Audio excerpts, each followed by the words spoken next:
Welcome everyone to Films with the Women in My Life. My name is Brennan, and joining me tonight is just Mama Kay. See, it's just films with the woman this time, and that's why it was difficult to say. It's just I'm not used to this One woman. because we're not doing our catch-up show. Well, we are. We're still going to have our usual July show that'll be coming out around 4th of July, a little before, a little after. But before that, had some extra time and recording space on our hosting site, so I was like, we did a top 10 show not too long ago. It was pretty... I like doing it. I liked doing the additional format. And that was top 10 Steven Spielberg movies. So if you want to go back and hear that, and we just give our top 10. We do our least favorite as well at the beginning. I hope you picked your least favorite, or if not, you can come up with one quickly here. I got a couple. Yeah, I could make a bottom 20 for our subject tonight. But not hard. We're not doing a director this time because we're looking through directors, and Mama Kay might be a little light on directors when it comes to 10-plus movies. I mean, to be fair, directors don't make as many movies as a big actor would. So, especially this one. I was looking through my list, and I was like Woody Allen. I've seen a ton of movies, but I don't want to do a Woody Allen top 10. That doesn't seem right. I would rather not highlight Woody Allen. It's fine to talk about. Yeah, let's talk about our favorite Woody Allen films. Yeah, maybe when he dies or something, but it's not something I'm. Yeah, that's not a bad idea. I'm not hyped to do that anytime soon. No, I agree. Soderbergh we'll get to at some point because we've probably reviewed 10 Soderbergh movies, so that seems possible in the future. But I mean, if I look through our list, you could scrub up 10 for sure. But we switched over to actors this time since they are more prolific. And even then, we were having a little trouble. I started with some big ones like, how's Leo? Leo's done a lot of movies, and you were like, I don't know if I've seen 10 Leo movies. I'm like, that? You haven't seen 10 Leo movies? I had seen exactly 10. So, I mean, we can still do Leo. No, we'll wait for him to make 2 or 3 more movies so you can at least not have all of them on there. I just have to watch something that I haven't seen. Oh, I mean, I've always wanted to see What's Eating Gilbert Grape, and I haven't. So maybe now's I hate the that movie. to... That'd probably be my last movie. Perfect. Then we can talk about that. And then I was like, all right, who's done 1 million movies? Well, Samuel L. Jackson, I threw out there. I'm like, he's been in movies for a long time. He's done probably 200 movies. So, and you're like, yeah, I've seen a good amount. I'm like, okay, well, and then I was like, well, there's one actor who I definitely have seen well over 10 movies for, and I know you have just because of the eras and the types of movies, and that is who we landed on. It is Nicolas Cage, Nicolas Coppola. Good old Nick. My beloved. I'll say right here, if I haven't said it before, he's probably my favorite actor of all time. I love, no, there is only one Nick Cage. There's truly no one else like him. I love that he makes... he'll make anything and everything. He's been going for over 40 years now, and he's still he's 62, so thankfully hopefully lives a nice long life, get another 20 at least years out of Nick Cage going, because there's no other actor who I will just watch any movie for just because he's in it. Not a single one. He's the only one where I'm like, I know, even how this movie is so terrible, I will get something out of this man. And he almost never disappoints. He's always doing something. But I know that if he's got 20 more years, we've got at least 60 to 80 more Nick Cage films to look forward to. I think I was looking at his upcomings right now, and he's only got... Oh, it's huge. He's only got one for 26. He's going to be John Madden. That's going to be interesting. He's going to be in Madden. So yeah, but there's a bunch of stuff that's in pre-production, and yeah, he's going to be in the next Spider-Verse, a Lord of War sequel, Lords of War, which it's not on my... maybe we'll get to it, but he's going to make it. Then he's got other things in the docket here. The Prince, Fortitude, Best Pancakes in the County. I've heard about that. I kind of want to see that. I love his credits, like The Pimp, Dusko Popov, SOB. Like, he's just whatever, he'll do whatever. I feel like if we decided to make a film, he would be like top of the list of a real actor that we might be able to get to be in it. He would take half the budget, because I'm sure he's still like if it's a $2 million movie, he's probably getting paid like $500K. Like he's that's he's good because anyone making a couple $1 million movie, and we just need a name. Right. And then people like me, he has got a cult following of people who will watch any crappy thing because he's in it. Whereas if they got another I don't know who's another guy who does it. John Cusack does these movies now. Like, I'm not going to go see any John Travolta does these movies now. Like, I'm not going to go see any John Travolta's movie. Although I have seen a couple of his really bad ones, and you know, he's actually okay as a hammy B movie actor. But we're gonna get into our top 10 here. First, we'll do our least favorite. I have 3 just because Cage has such a long filmography and kind of different types of movies he does. So I kind of have one of each type, era perhaps. But okay. Do you have your least favorite or favorite Nicolas Cages? So I have one that's my least favorite because I just don't like it. And then I have 2 that everybody of the era seems to like that I just do not like. All right. So the one that I really don't like is one that actually you made me see, which is called Ghost Rider. Oh, yeah. Just missed my top 10. It missed my top 10 by about 63 movies. So that was just the most ridiculous thing I've ever seen, and honestly though probably the most Nick Cage thing I've ever seen. So interesting. Ghost Rider 2 is actually thing. even hammier than the first one. The first one's half serious, the second one is 0 serious. I think that might be better for me though. It is. I don't want some. I think Ghost Rider 2 is better. I don't want anything that takes itself seriously when it's not serious. Spirit of I understand Vengeance. it's like based on comic book or something, right? So I mean, it's got a floor. It's got a base to it. But this was pre MCU too. This was like in between Tobey Maguire Spider-Mans and Iron Man. So this was before they got the sauce figured out. So it was right. Yeah, it was not. But I didn't see it until after the good stuff came out. So I mean, I was spoiled by the MCU. So I didn't see it until after that. So yeah, it made it especially not great for me. I'll give my 3 here, and no particular order, because to be honest, I've seen many Cage movies, and almost all of them could be down here. Not all of them, but like, you know, over half the movies I've seen from Cage are really bad movies, and then he just is doing some weird choice in there that's making it watchable for the, you know, 5 to 40 minutes he's on screen, whatever they decide for that one. Yeah. So my I guess the one that's on the bottom that's like a real movie, it's from 1994, and I don't know if it was very popular. It's called Trapped in Paradise. It's like a comedy, and it's got him and a couple other guys, and they're like bumbling criminals. I think it's supposed to be like a Coen Brothers movie, and it's like so unfunny and boring the whole time, and that's like the worst thing to me. Is like Cage is not. I guess he's not big enough yet to do a thing, or maybe it's just because it's a standard studio picture. He's just being a regular guy, which is fine. He does regular roles sometimes that are really good, but like, oh my god, it's just like, that's his, like, my least favorite of his 80s, 90s stuff. It's just so, like, that was one of the hardest ones to get through in my quest of completion of Cage. I picked then also an animated movie. So I was like, what's my least favorite animated Cage movie? Because it's a lot of voice work. And I picked G-Force, which is oh god, it's hamsters that are like superheroes movie, and Cage has a couple of voices he kind of goes to that he's done a couple of times, and the one he did for this one is like this, super zany. He's got a little bit of a nasally, low kind of voice, and I can hear it. Oh man, it's a tough watch. All I remember from that one is they keep playing. It came out in 2009, so there's a lot of Black Eyed Peas "Boom Boom Pow" playing throughout the whole thing. It's a tough watch. They're rolling around in hamster balls. Right? Yeah, and they got superhero stuff on, but like, it's not like exciting, nor is it funny. Again, one of those like just kind of blando movies.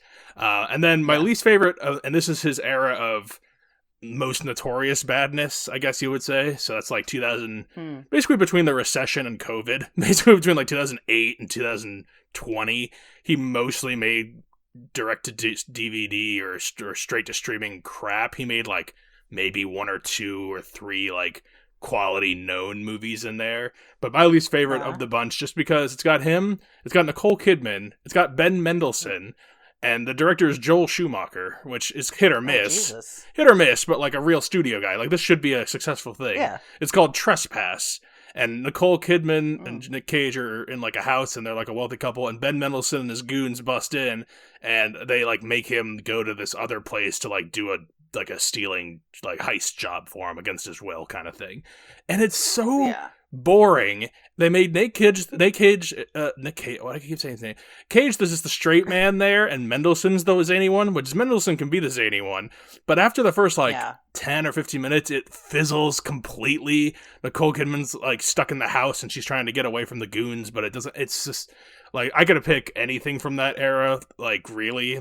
He made, 5 or 6 movies a year, and I've seen most of them, and they're just tough. But this one was, the most disappointing based on, it's not just him and, I don't know, who's someone who shows up in these movies all the time. He's a lower tier guy. He's not like I'm completely drawing blanks on it. But these are, Nicole Kidman never fell off, really. She still makes big things. And Ben Mendelsohn had not popped off yet. So, there's expectations. But I picked those 3 as my dishonorable mentions. So the era that you're talking about is, post National Treasure. Yeah, but before he started doing kind of some artsy A24 stuff in 2020. Literally recession to COVID. That whole 12-year span was I think I have one. He was just trying to make a buck, man. Yeah, he notorious financially irresponsible gentleman. Not surprising.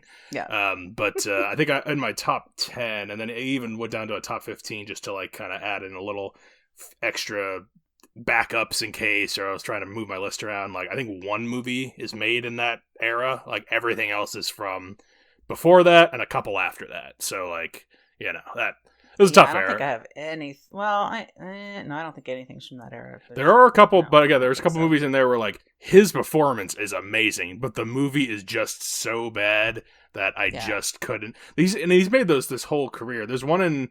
Before we get to actual top 10, there's one in 93 called Deadfall that he made, which was made by another Coppola, Christopher Coppola. Didn't make any more movies after this. Not surprising if you've ever seen this movie. It's super low rent and not black and white, grainy footage. I think it's on YouTube for free. And he's in it for 20 minutes, and it's some of his craziest stuff. I'll just watch a comp of that over and over again.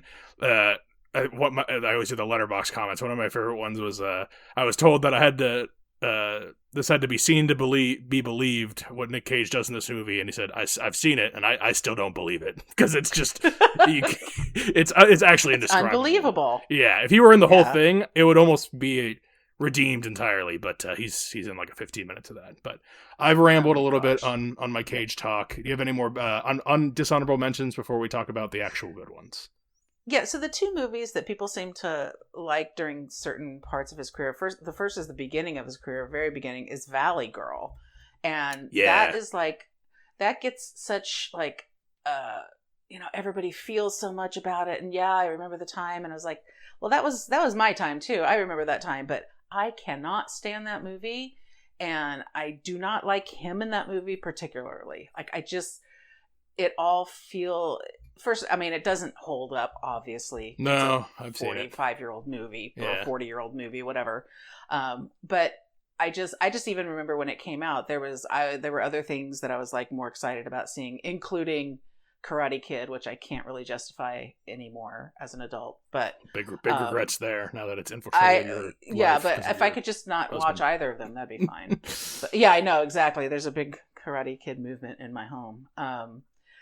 And I still would watch a Karate Kid, the original movie, if it were on. I wouldn't turn it on to watch it, but if it were on, I might watch it. Valley Girl, your dad does have an affinity with this movie, and so it's on frequently, and I have to leave the room. It physically makes me mad, and I can't really put my finger on all of it. I just feel like, I don't know, is it's disservice to the time, or I don't know what it is, but I don't like it. And then the other one is Con Air. Oh, yeah. At the time, people really, really liked it. And I think at the time I was okay with it. But then that's when I was really watching Nick Cage act in this film. And I mean, if you don't know the premise of Con Air, he's a con. He's in an airplane with a bunch of other cons, but of course his con is something. His con is not a big deal compared to all the rest of the big ass convicts that are with him. So he is always. I'm going to be the good guy in this situation. I'm like, you're literally a criminal. So yeah.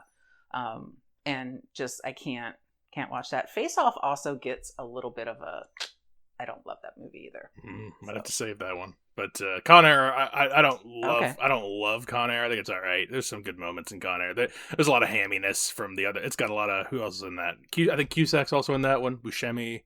Yes. They got a lot of like the Michael Bay guys, even though I don't think that's a Michael Bay movie. Yeah. But that's what it felt like. It's the whole bringing the teddy bear to his daughter thing. I'm like, No, you don't like that. No, I don't. You know me. I like romantic things. I like stuff like I'm not like a crazy person, but I do not like sickly sweet. Yeah. I've got some romantic like that, movies on my top 10. I think he's good, and he can play all types of things. Interesting. How many? Before we go to how many Cage movies have you seen? Oh, I don't know. I started writing them down, and I skipped some that I knew I wasn't going to put on my like list, but I also wasn't going to put them on my dislike list. So I'm guessing, and I came up with like 12 that I really like. So, probably 20. That's pretty good.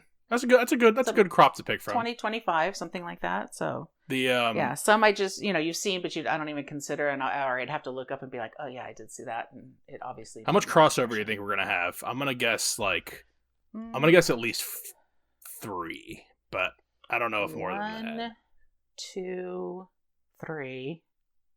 Yeah, 4. I say 4. Interesting. I think you might be high. Yeah. I think because I don't know if you've seen all these ones that are on my, but I think 3. Okay. I think I'd lock in 3.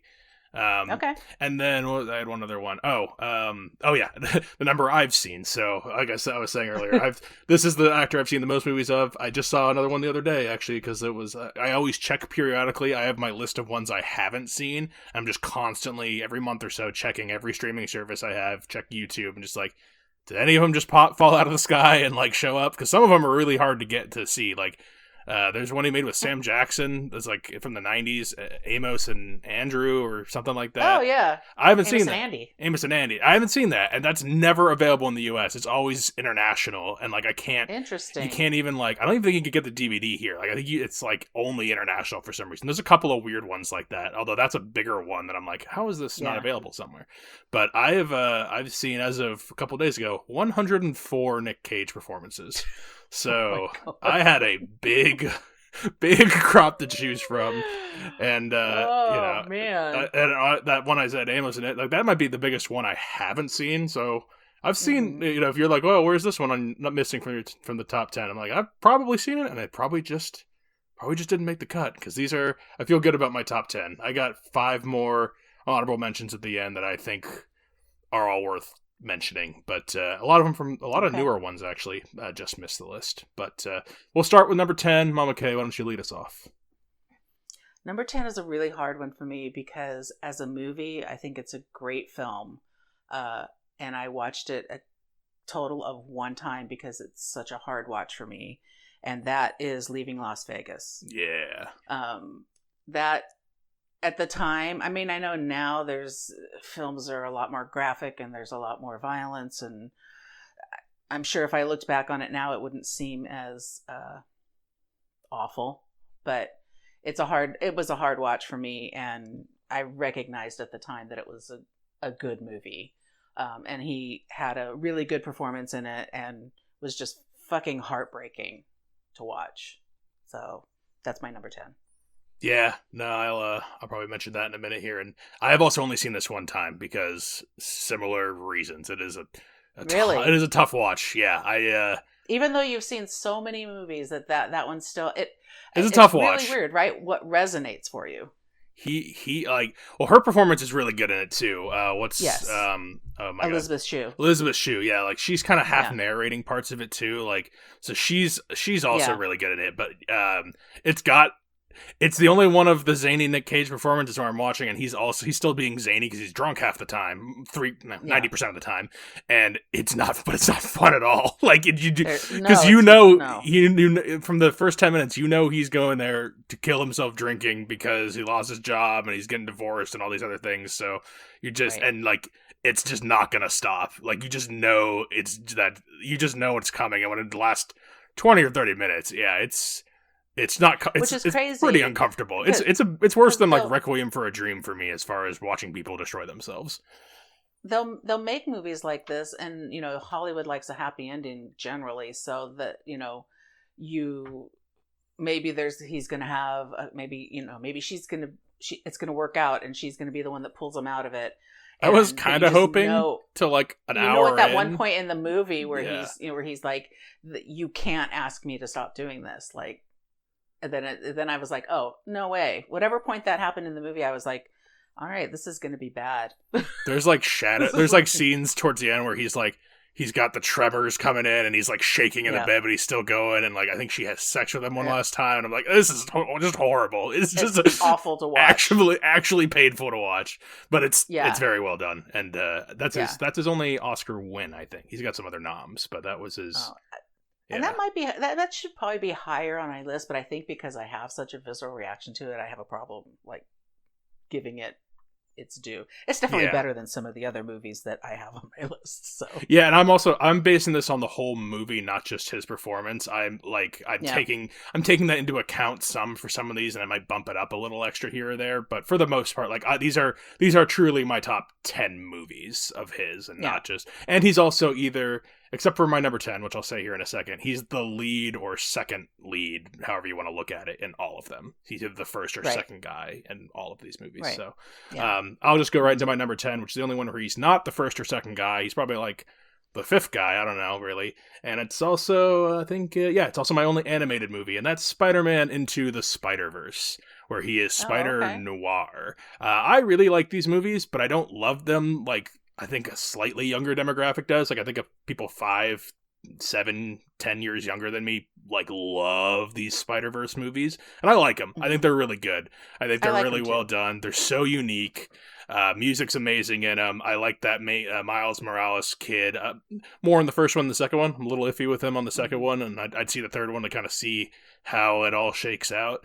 But Cage gets to be Spider-Noir, which they just are now. They made a streaming movie or TV show on Amazon Prime, which I don't really watch a ton of TV, but I will probably have to give that a try because it's live action him, and then he becomes Spider-Noir, and I just got to see what's going on with that. Oh, so this is the only one where he's not the main guy or second guy in it, but it's such a to me, it's such a better movie than a couple of the ones that just missed my list. And I thought it was covers his animation, covers that whole side of things, gives that its due, and it's a newer one. So, yeah, Spider-Verse, number 10 for me.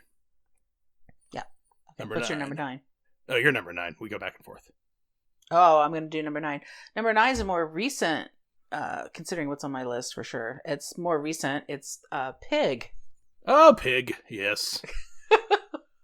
Pig is a surprising movie, and I cannot imagine Pig without Nick Cage. Like that. No, he's Pig. I mean, he's the man. He's not the Pig. Who else would do that?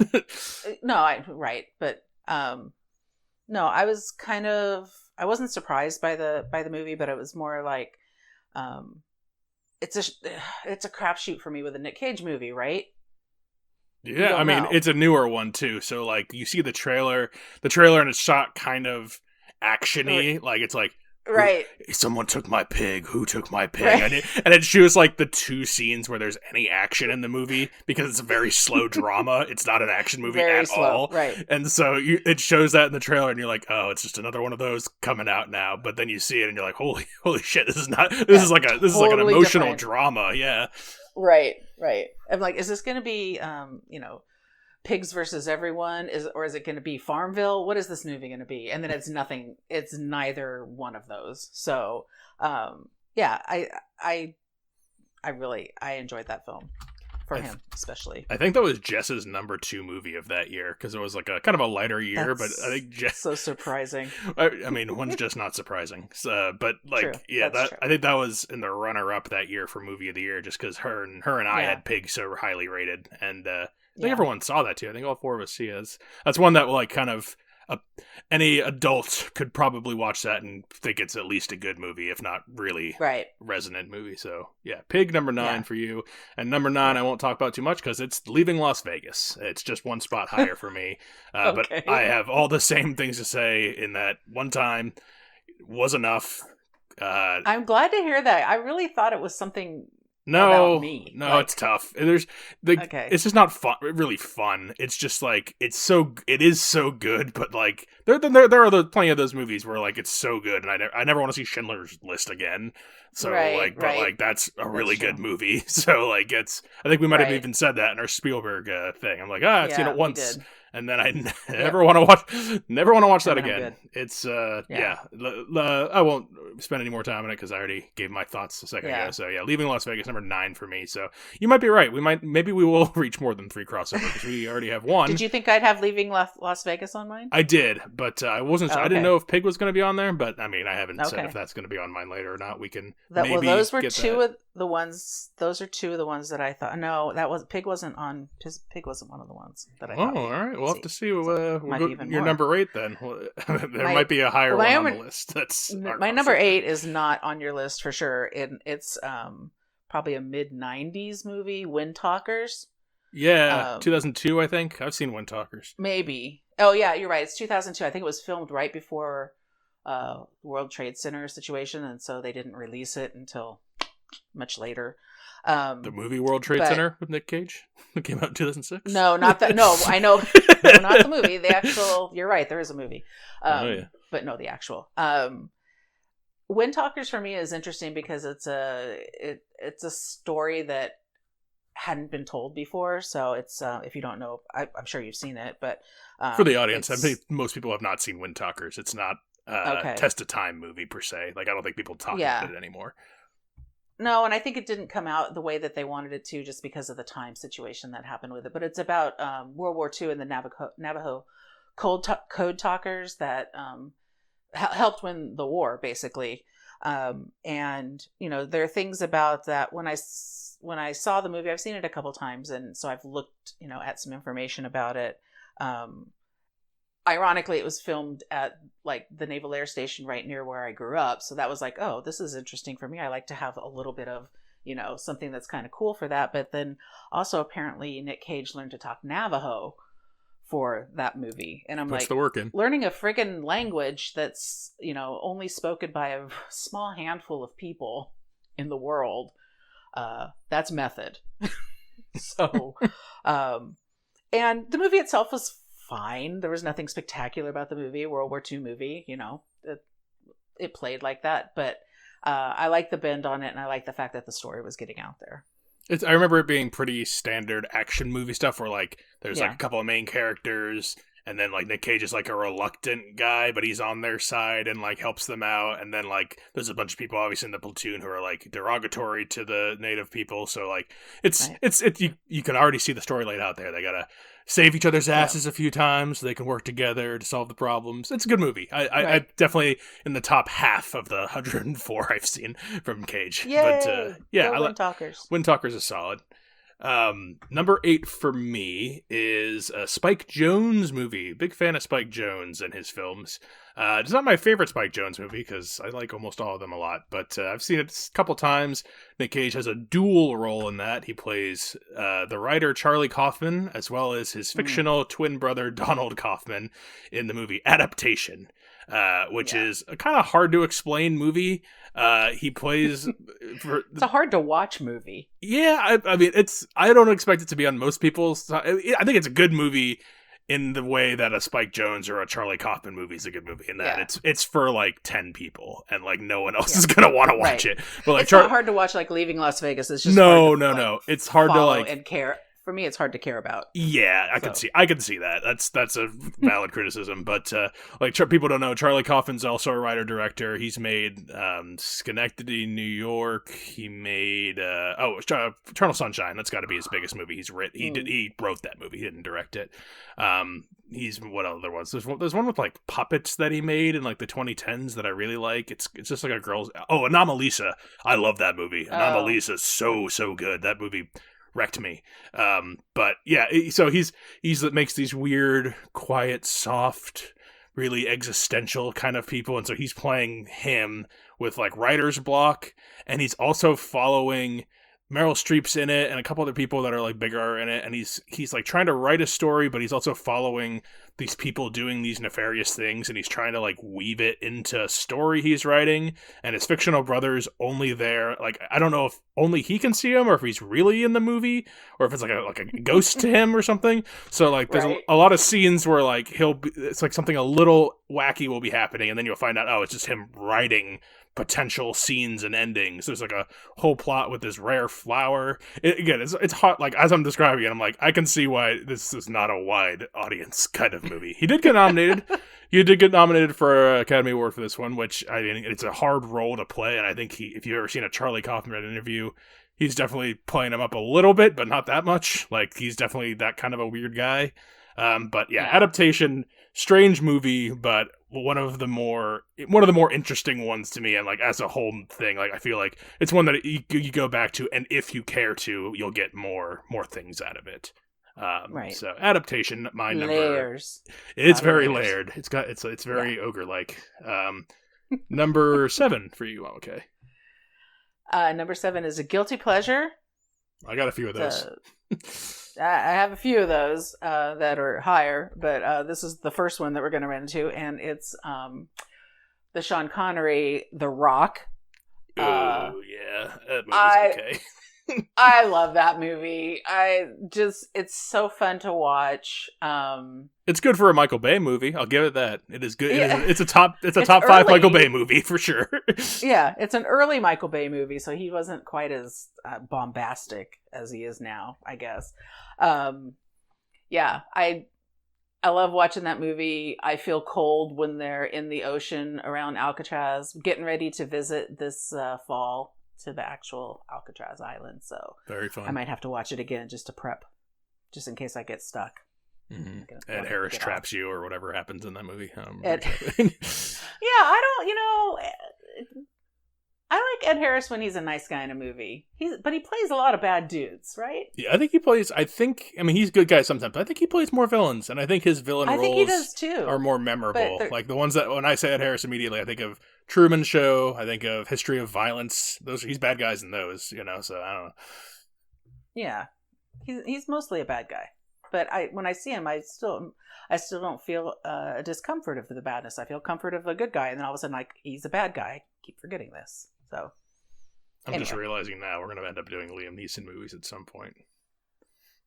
I'm going to have to bring Jess on for that. I'm realizing that as we're talking. I was like, yes. I don't know what reminded me of that. We're talking about Ed Harris and being like, it's a bad guy you always want to see. And like Liam Neeson's like, when he's a good guy, you don't necessarily think he's like, that's actually a good guy. You're like, that's just Liam Neeson. No. Like, it's just like you have to suspend relief because he's a good guy, quote unquote. Yeah, I'm like, even though he's usually not a bad guy, I kind of feel like could be a better villain sometimes. But I don't know why I got on that train of thought. All right, The Rock. Good. Yeah, did not make my. That's middle of the pack movie. It's an okay movie. It's not that bad. Yeah. Number 7 for me is the only movie from the recession to COVID timeline. Yeah, there's probably 60 movies in there. They're almost all terrible. But there's one that I really enjoy, and it's very strange because in 1992 there was a movie called Bad Lieutenant with Harvey Keitel. And he's like a dirty cop, and he does drugs and fucks prostitutes, and he's the bad lieutenant. And in bad hombre. 2009, for some reason, Werner Herzog, the director of many documentary films and some acting movies, but he decided to he kind of remade it but not exactly. It's kind of a sequel, but it's not starring Harvey Keitel anymore. It's starring Nicolas Cage, and it's called Bad Lieutenant, Port of Call, New Orleans. And in this one, Nick Cage is the Bad Lieutenant. And a lot of the scenes, I've seen both, they're kind of shot-for-shot remakes of the original. Not all of them, but some of them. That's interesting. And this is a good unhinged Cage. This is a good him doing coke off strippers' asses Cage. This is him shooting people like a crazy person and yelling. And it's all those... It's from that era, but the whole movie around it's actually good. Probably because it's made by a really, really competent filmmaker.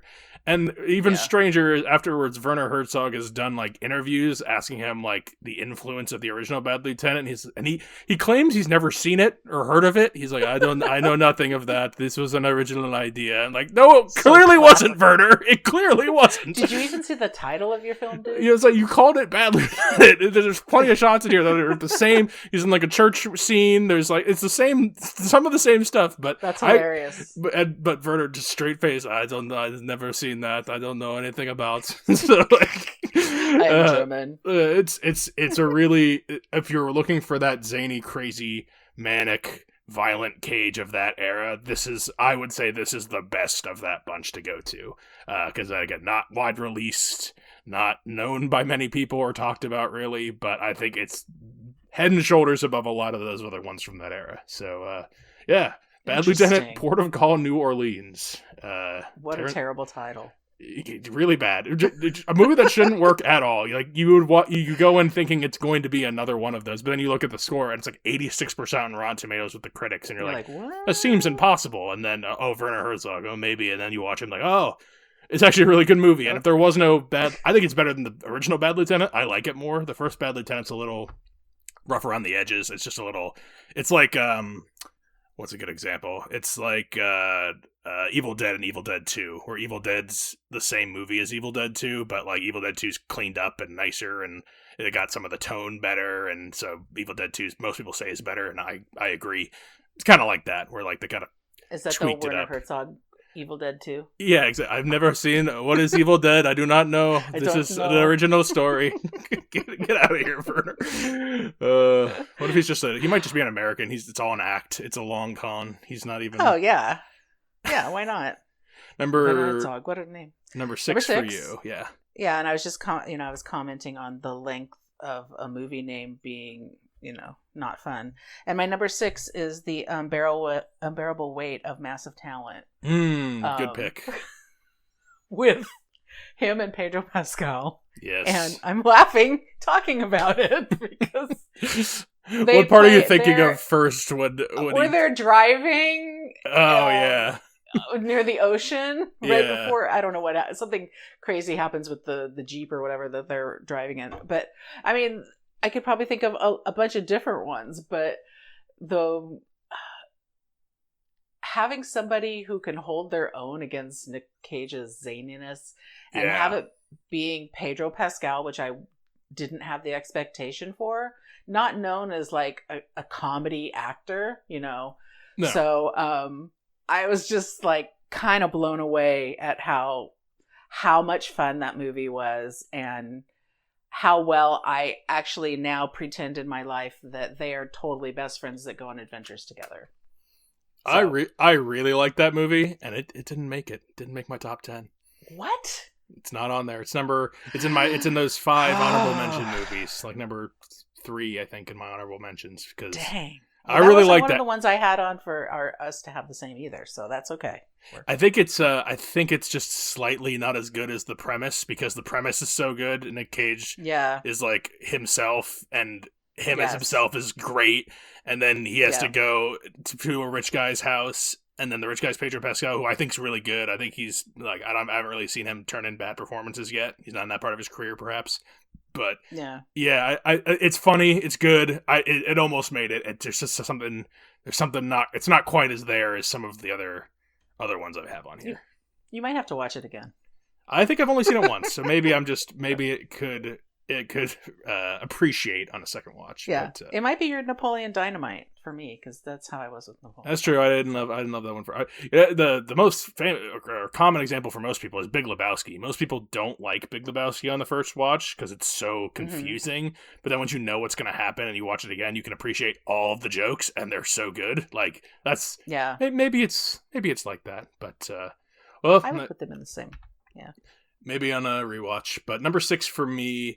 Speaking of directors that I love, I know I just said Herzog and Spike Jonze. Well, this is my favorite director, David Lynch, and they've only teamed up one time for a feature film, and that is Wild at Heart, my number 6. Oh. I love Wild at Heart. He plays Sailor Ripley, like an Elvis impersonator, kind of, but he's also like a criminal guy. And Laura Dern is opposite him. Laura Dern, a David Lynch staple, and they're like a Bonnie and Clyde, but not really. Like, it's more like Nicolas Cage just goes and gets into like fights and scraps and situations, and then Laura Dern's just like, "Oh, Sailor, what are you doing? You can't do these things." And it's David Lynch directing, so it's all soapy and cheesy, and then it's creepy and scary, and that's right. A great tone. Like, they should have worked more together. Well, David Lynch, R.I.P. Like, they should have worked more together while he was alive, because they are good stylistic fits for each other because of how strange and specific and one of one they both are. Like, there's no other, just like there's no other Nick Cage, no other David Lynch. Like, there's no comps. So I Wild at Heart, it's got like a 60% on Rotten Tomatoes. It's not one of the more well reviewed movies ever, but it's so zany, and it's just that right tone that I love. And that's my number 6. So that might be something I need to. I've only ever seen parts of that. I've never seen that whole movie, so that would be something I would. There's enough weird stuff. It's just really, it's a lot of weird, memorable things in there. I think that's the one with Crispin Glover. I'm making my lunch. Oh my god! You don't like Crispin Glover, but there's. Oh my god! Yeah, but he's memorable. Always. It's memorable. It is a memorable. The things that happen in that movie are memorable. But yeah. Top. We're in the top 5 now. So number 5 for you. Oh my god! I'm embarrassed. My top 5 is an embarrassing pick. It's Family Man with him and Téa Leoni. Oh, okay. Yeah. There's like 5 or 6 movies that are like that are in there, and of those 5 or 6, Family Man's like my 3rd favorite. It's all right. It's not bad. I like Family Man. I like the way that this is a story that's been played out, right? What would life be like if I wasn't around, or if I made a different choice at some point? Well, and that's what happens to him. He winds up, he's a single guy in Wall Street, or I don't know if it was Wall Street, but he's in finance. And then the movie goes into, well, what if you became a family man? And so we get to see how that plays out. And maybe it was just at the time I think it was probably like in the mid 90s. And that was the time when I was growing a family, and that just resonated with me. Might have been. I think my favorite of those type of ones that he's done is have you seen It Could Happen to You with Bridget Fonda? Yeah, I think that's another one I've only seen parts of, though. I don't think that's the same kind of like Family Man's so light and whimsical. Like, you describe it, and it's kind of like what is it, Miracle on 34th Street? Is that the one with the yes, what would happen if I was dead kind of thing? So it's got like it's Jimmy. That's the Jimmy Stewart. Oh, what's the other one? I can't remember that one. I always think it's Miracle the name of it. That's crazy. But anyway, it's like a whim. It's very lighthearted. It's extreme. Like it's very lightweight and like soft in that way. But like in a breezy, fun way. That's what I think of the one. Yes. My favorite one of those is that Bridget Fonda one, because there's a lot of character actory good bits in there that that whole era had a lot of those, and I typically rate those in like the 30s for me. But I don't hate that pick. That's perfectly acceptable pick.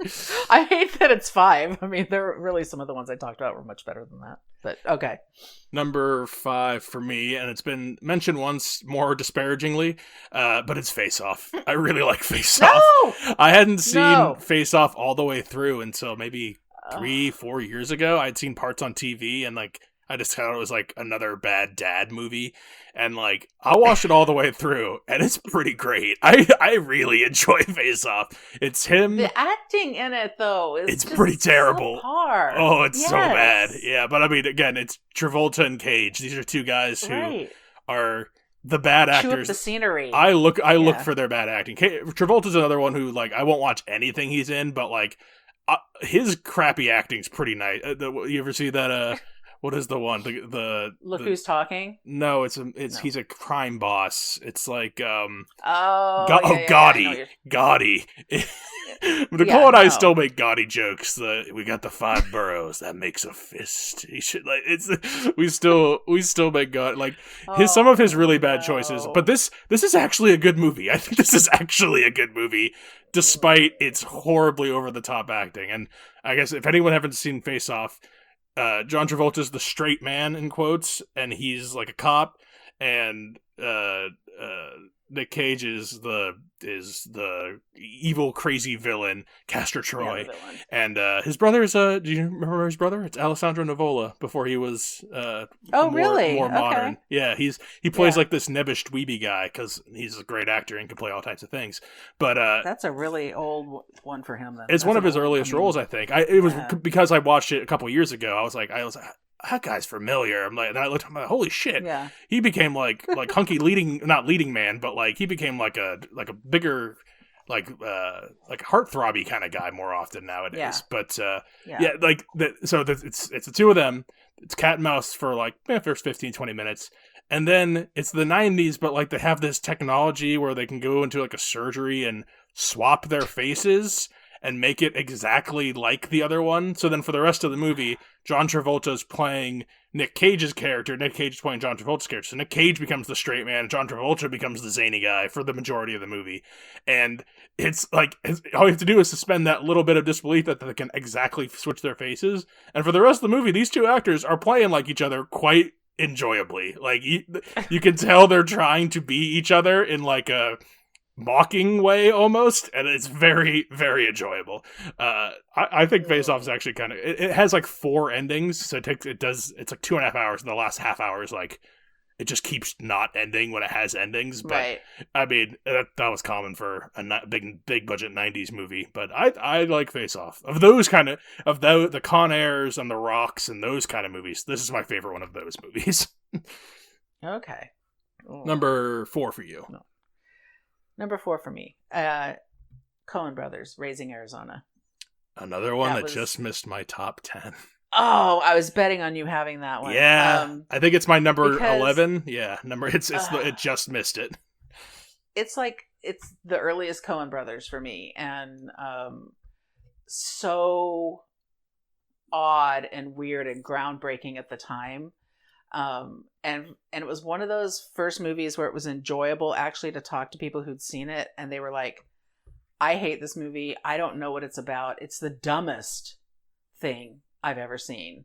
And it's like, you have no sense of humor or ability to process thoughts on your own if you think that. I'm sorry. I think a Coen Brothers, because they've made dramas and comedies, that is a great test of taste. If you show someone, pick your 3 favorite Coen Brother comedy heavy ones, and if someone doesn't like all 3, that is a sign. That is a bad taste, because they make stuff that's it's dumb smart. It's dumb people, but it's smartly written. So it's funny, but like. Right. Someone who was just watching the characters do things would just think it's dumb. But if you actually see all the mechanisms, it's super, super smart. Right. So, like, pick your favorite 3 comedies. You show that to someone for Coen Brothers. I've just thought of that out. I think that's a great litmus test for your film understanding. Yeah. Well, and now it's easier because now there's a lot more smart work out there like that. There wasn't a lot of smart work back then. Like they were on the cusp. They were definitely cutting edge for this kind of stuff. This one, and what was the Frances McDormand movie? Fargo. I actually don't love Fargo, but like people like Fargo. Those were the two that came out and at roughly the same. I think Fargo might have been a little bit later. Fargo's 96, I think. So like 9-year gap actually, but yeah, I mean it's still early. Yeah, pretty half close of their career. Yeah. So I think it was just that much where that's at that point you could. You know, it's like recommending a book to somebody that you know is a smart book, but they're not going to get it. And then it's like, I can't, I need you to get this, but you won't. So yeah, no. I can picture people in my life showing like Coen Brother movies to that aren't movie watchers and them not getting it or enjoying it, and it like Right. makes my skin crawl. It makes me mad. I'm like, come on. Like, our co-host Jess would not like any Coen Brothers movies. I don't think she would. She wouldn't like David Lynch movies or there's that's even different. No. I wouldn't expect most people to like those, but I mean that's understandable. No, but there's a piece of it that you have to recognize as smart. You know what I mean? I'm not the biggest David Lynch fan, but I do recognize that it's smart. If you pick like I think if you could pick like the best, if you pick like Blue Velvet and Mulholland, well, maybe not even Mulholland Drive, but just Blue Velvet. If you watch Blue Velvet, just Blue Velvet, I don't think you could deny that. But but people didn't get Blue Velvet when it came out either. So okay, well, yeah, I mean that you're came number out in 4. the '80s, so like that's got to be really weird for me. I always think about how just on coke, so they didn't. I always think about people. Twin Peaks came out in like 91. I'm like, how did anyone watch this in 91? Like I watched that in college, so that would have been like the 2010s. I'm like, this is shocking that this was, because everything from TV back then was so bland and simple and as straight laced as possible. I'm like, this aired on like ABC. I'm like, how did anyone watch this back then? That's what it was. Totally, it was super cutting edge. That's It was a couple years before X-Files. I mean, some people say X-Files, or that ran so X-Files could run longer. Possibly. Number 4 for me was mentioned a little bit earlier, a lot earlier, and it's Pig. Pig is my favorite of the, I guess, 2020s like revival Cage movies. There's other ones that I like a lot, but I think this is my favorite of the newest Cage batch, last 5 or 6 years kind of range.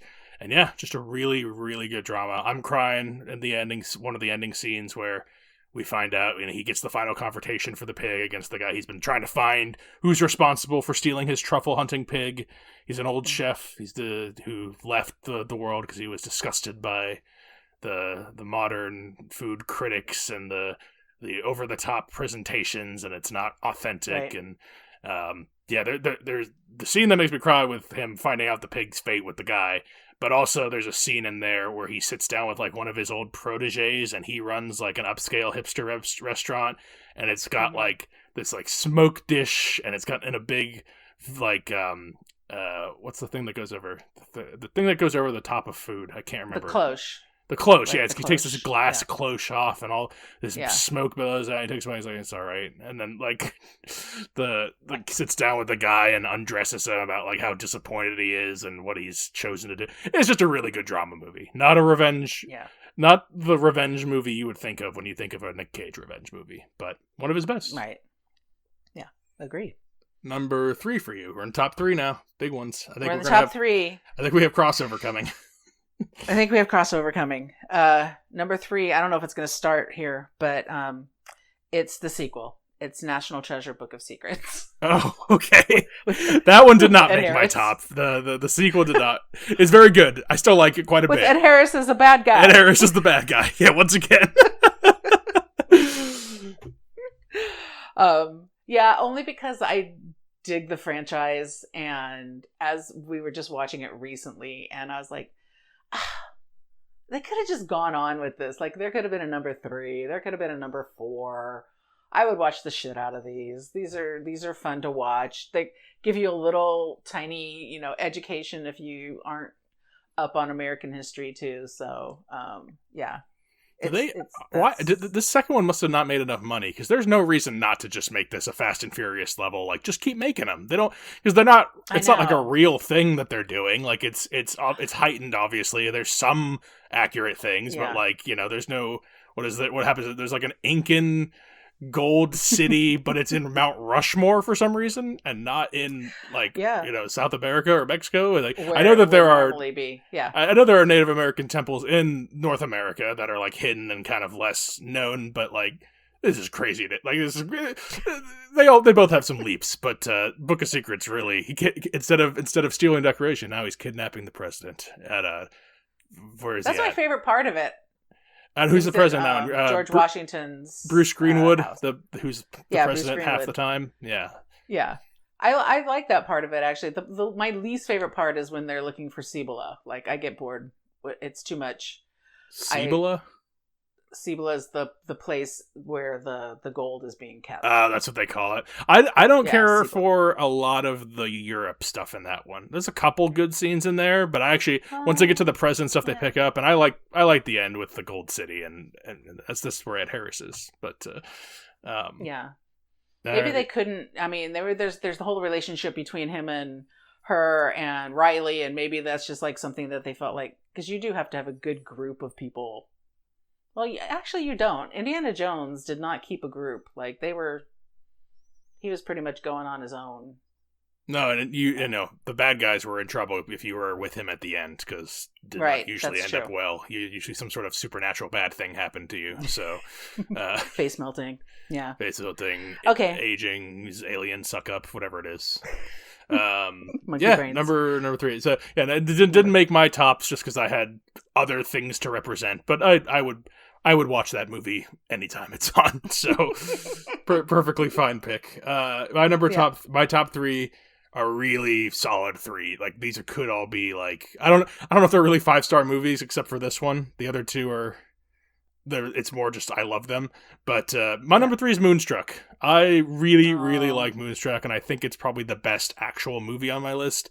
And it's just shockingly great because it's got Cher as the main, and then Nick Cage is like the younger love interest. I chopped off my hand, and for you, it so shouldn't work. Like, when I went back and watched this, because I'm Nick Cage completing, I didn't expect to. I thought this would be just like a 3-star. It was probably fine at the time, and I pushed it aside. But it is so good. Every scene is so good. There's those two. Everybody's great in it. The older couple, there's with the moon hits your eye like a big pizza pie is playing in the background. Like, that's aunt and the uncle. That's like one of the best scenes in the movie. It's just like 2 complete side characters, and they're just having a conversation. He's laughing. It's such a good movie. It is so warm, and like it's still like it feels raw still. Like, it doesn't feel like glossy. It feels real, and it's just so inviting, and nothing like it. Like, there's no other movies I could think of that are like Moonstruck in that romantic drama way. Because it's so unexpectedly good. I couldn't say I'll leave it off because I think you might talk about it more in another picker too. But Moonstruck's my number 3. Okay. Well, my number 2 is not Moonstruck. My number 2 is National Treasure. Okay. The OG. Yeah. This is, I watch Book of Secrets whenever it's on, but I will sometimes seek out National Treasure to watch because I just think that's such a fun movie. Sean Bean is a great foil. I like him as a bad guy always. Oh, yeah. Being introduced to, Nick Cage character and Riley and all of that is just so much fun. And the fact that I believe this guy cares so much about American history. Oh, yeah. You know what I mean? Like, he sells it so well, how much he loves American history. He knows everything, and he gets giddy. All the things that I hate about, like, movies and entertainment is that the people you're watching they never have a real job or real responsibilities or anything real that happens to them. But I suspend disbelief always for this film, just because I'm like, yeah, you go. I want to see all of your adventures. I don't care if you. He's so committed to this guy. He wants he wants it so bad, and not for any selfish reasons, just because of the pure passion of history. Like, he just loves it. And that's the same reason that I love Indiana Jones movies. It's the same thing. It's just there's so many movies that I will pick on and I say out loud a lot that none of this is real because you don't have a real job, you don't have real responsibilities, you don't. How are you paying for your car? You don't exist in the real world. Yeah, and I'll let that bother me about something else, but there's no way that's going to bother me about any of these movies. So yeah, I love National Treasure. And I'll just keep going. It's a national treasure. That's my number 2 as well. National Treasure is a national treasure. It was just on our cruise stateroom this last time, and Nicole and I were just so excited. We're like, fuck yeah, National Treasures. It was only 20 minutes in. I think it might have been 10 minutes in. I think they were still on the ice, I think, still. And I'm like, oh my God, he's going to say, it's a riddle. Like, there's so many lines in here that we use regular, just almost as much as what's the one I was talking about earlier? I already forgot what it was. Gotti.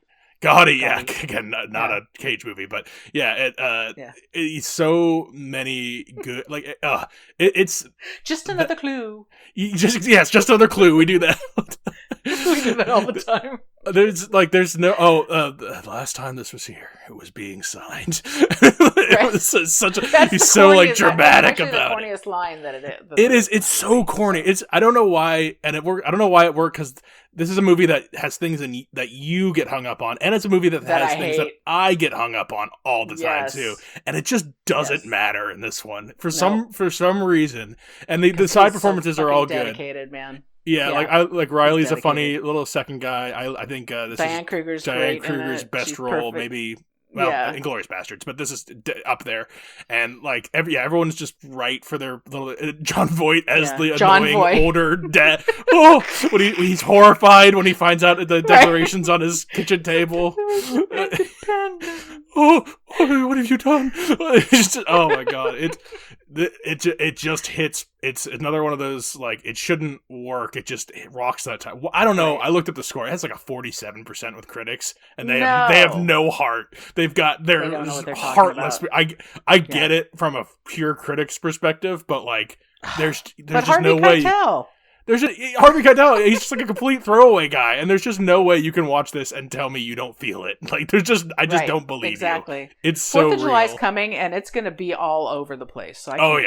This is a top 4th of July movie, even though it's not really a 4th of July movie, but like it's not. But it's an American movie. I mean, it kind of is. It's actually more of a 4th of July movie than because Declaration of Independence. I love that one. So. Right, we're at our number ones now. The big one, yeah, the big one. Okay. Yeah, it's definitely Moonstruck. I freaking love that movie. And it's one of the ones where I saw it originally, right, and thought, this is great. And then the more I watched it, the more I was just like, it's a perfect film. Like, they squeeze so much into this movie that I can't even express. Like, it's like you're saying that if there was a perfect way to do each one of these things, they nailed it every time. You know, you look at it on paper, and it should be fine at best, or maybe a misfire. But like, it's just so perfectly done. Every scene is so good. Every person in it. Yeah. And I would never say this is like, quote unquote, a Nick Cage movie. You know what I mean? No, this is like, he's definitely the second guy in this, or maybe even, probably the second. Maybe you could say the third because the brother, but like, I would consider it the second guy. Brother. And the brother, I mean, I would find him annoying in any other film, but without him, the movie doesn't work. It's kind of National Treasure like in that way, where like it is National Treasure. Like you take a step back and you shouldn't really love this. You should 3-star it at best, but is there something about it that just works so perfectly? Yeah, everything, and I think the choices that they made in this movie, just every little choice was really important. Things like when she has the prosecco, and the way that they do the little cheers, and she puts the little almond in, and I'm like, it's effortless. Like everything looks effortless. Yeah, and I appreciate that. Would an average modern person, because I saw this maybe 5 or 6 years ago, but like, would an average modern person still like this? Is it gonna hold up to like someone who'd never seen this before? I think if this was in their genre of movies, absolutely. If you like a modern romance drama, would you go back and be able to watch this? Yes. Yeah, absolutely. Because it's just too engaging, and it's too, like I said, it's just too, things are done too much to perfection. Everybody did it really. And the thing is about it, again, it's one of those things where it's like when he does the scene with, I lost my hand. Yeah. And that should annoy me, because that's the kind of thing that annoys me in a movie. Those kind of big moment situations. And it's done in a very Nick Cage way, so it should annoy me even more. But it works because in the scene it works. That's who he is. Yeah, and that's who his character is, and that's just like Cher's reaction to him during the story is like just right for that specific person. Like other people would be different, but she's exactly the right way to react to that. Right. It's. Again, it's really lightning in a bottle. It's like a Willy Wonka level of like nothing else should ever work this well for what this is. But so good. Yeah, I cannot begrudge it all. Definitely one of his top. I don't think you've seen it. Maybe you have. It came out in '89, so it's Yeah. an older one, and it's what I would consider the Nick Cage movie. This is the one I think. Like, this is the one that, like, if, like, when you want to, because I think Nick Cage is, we've talked about a lot of good dramatic performances. We've talked about, like, good, like, more regular-ish kind of comedies or offbeat comedies, and we've talked about some of his weirder ones. And if you just want to see him at 11, but the movie around it is good enough to sustain it, where it's not like those other ones I was talking about where he's in it for 10 minutes and he's crazy, and then the whole movie the rest of the time is boring and terrible. He's in this, I think, maybe every frame, and it's Vampire's Kiss. Vampire's Kiss is the Nick Cage movie. This is the one where people will see memes of it all the time, but it's like he's in a suit in an office, and he's like, you know, he's getting on his secretary, Alva, his poor secretary. He's always getting on her about the smallest things and berating her in crazy fashion. He's doing this accent in the movie. He's doing like, it's like this like mid-Atlantic, but a little effeminate. And he's always talking a little like this, and it's, I don't know what I just don't know what he's it's the birth of Nick Cage doing that kind of stuff, because before this, I think Raising Arizona is his most off the wall thing, and that's still fairly reined in because it's like Coen Brothers, like, real team. This is made by Robert Bierman, so just like a guy, and he's so oh my god, it's the Nick Cage movie. It's, if you want to see him do everything he can do at all the way, it's this. It's anyway, he's getting on Alva for filing things wrong. He's like, how difficult can filing be? A, B, C, D, E, F. He does the whole alphabet. Alva, you are the lowest person in this office. The lowest. The absolute worst. Your job? It's a terrible, terrible job. I wouldn't give my worst enemy this job. Right. Did he sound like Donald Trump? Yeah, he kind of sounds like 80s Donald Trump, actually. I don't know, maybe that's what he was doing. But he sounds like... Because going for? It could have been. And now that you say that, I never really put that together. But anyway, Vampire's Kiss, he has sex with a woman early on in the film who's maybe a vampire. It's in like a half dream, half real sequence. And for the rest of the movie, he gets progressively crazier while also maybe thinking he's a vampire, but it's never like explicitly told until you get to the end and you kind of figure, well, even then, I don't know. I'm still not sure after seeing it a couple times, but he puts on at one point, he's like touching his molar or his incisor. He's like, are they growing? I don't know. And so he puts on these fake plastic teeth, and he's walking around the city, and he's just chattering his teeth at people. But everyone else is a straight man in the movie. No one else is weird. No one else is zany. Everyone else is a straight man, and he's just completely off the wall. And it's the one. It's the Nick Cage movie when I think of like if I want, my top three are actually pretty perfect. If you want to think regular, down the middle, action, adventure hero, it's National Treasure. If you want to think like quality Oscar level drama performance, it's Moonstruck. And if you want to the off the wall Cage, it is absolutely it is a Vampire's Kiss. If you're like Cage and you have not gotten to this one, save it for a special time. It's 90 minutes. It's quick. It's the one. It is absolutely the one. And the movie's okay. What kind of reviews does this get? It's got a 61 Rotten Tomatoes, so it's okay. It's positive, it's but it's than many of his movies. It's like a Wild at Heart kind of thing, where like you have to, you kind of got to get it. You kind of got to be like on that train of thought, because like as a movie, it's completely loosely structured around him being a batshit person. He runs down the street just screaming, "I'm a vampire! I'm a vampire!" for like it's like a 30-second not uncut take. They'll cut to a new location, and then you see him running by, still screaming, "I'm a vampire! I'm a vampire!" And it's like Lonely Island, or what's another, like one of those people that just the bit goes on too long. But it's not like a comedy. Right. It's supposed to be like a horror drama, but it's not supposed to, no one else is comedic in it. It's just him doing this. And that's what makes it wild. That's what makes it so perfect, is that that poor woman, Alva, who has to be his secretary, like, it just gets berated by him constantly, and it's just so it's so good. Oh, there's nothing like Vampires. I've said nothing like the other ones. There really isn't. They're often imitated by his later movies. Often people trying to capture that in a bottle, and every once in a while they'll get like little tastes of it here and there. But Vampire's Kiss is the one. If you want that, that's the one. So I'm gonna go through our top 10 real quick here. Okay. 10 to 1. For you, okay, it's Leaving Las Vegas at 10, Pig number 9, Wind Talkers at 8, The Rock at 7, Unbearable Weight of Massive Talent is 6, The Family Man at 5. How does this? That one really climbed the ranks on that one. I have no idea where that's got. Raising Arizona number 4, National Treasure Book of Secrets 3, National Treasure OG, just National Treasure, number 2, and Moonstruck number 1. I have Spider-Man Into the Spider-Verse number 10, then Leaving Las Vegas at 9, Adaptation 8, Bad Lieutenant Port of Call New Orleans number 7, number 6 Wild at Heart, number 5 Face Off, number 4 Pig, number 3 Moonstruck, number 2 National Treasure, and the Nick Cage movie for me and for the hardcores, I'm sure, Vampire's Kiss. Oh, it's so wonderful. I mentioned my honorable mentions a little bit. Dream Scenario's on there. I think you've seen that one. Did you see that Dream one? Scenario. Yeah, that one just missed. I think he's really good in that. That's one of his more normal performances, but the movie is zany, so it's kind of a weird tonal shift, but it's good. Raising Arizona, Unbearable Weight of Mass Talent, Long Legs, which came, most recent movie that came out maybe 2 years ago.